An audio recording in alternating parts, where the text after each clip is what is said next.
مرحبا بك. الراقصة إسلام. الراقصة إسلام، اسمي إسلام واللي عمل لي برشا مشاكل في خدمتي. علاش عملت مشاكل؟ مش مشاكل في خدمتي، هي طرفة.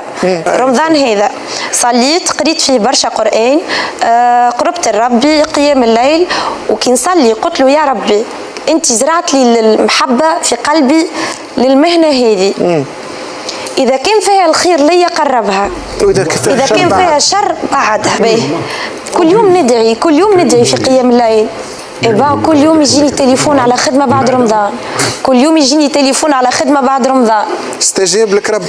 أنا من بعد رمضان كي رجعت للخدمة تبدلت 360 درجة. نخدم، نصلي، نمشي نخدم، نروح نحي المكان. بين الرقصتين تعمل صلاة. انا كي نمشي نخدم نهز معايا كتاب قرآن في وسط ملابس الرقص نتاعي في الفاليز.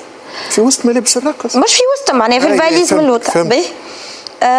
نكمل نصلي نهار كامل، نقرا قرآن، نمشي نترينا، ناكل في ماكله هيلثي وكل، نروح من الخدمه شيت. والله يا بنيتي هو يطالب فيك باعتزال الرقص لانه حرام والغناء. وجهة نظر نتاعك نحترمها. مش وجهة نظر نتاعي، ما عنديش وجهة نظر، هذا وجهة نظر الكتاب، وجهة نظر وجهة نظر نتاعك هذا الله. لا يا شيخ، وجهة نظر نتاعك يا بنيتي والذين آمنوا أشد حبا لله. شيخ صدقني نقرأ قرآن أكثر منك. أكثر منه؟ صدقني نقرأ قرآن أكثر منك. لا ما تبالغش عايشة.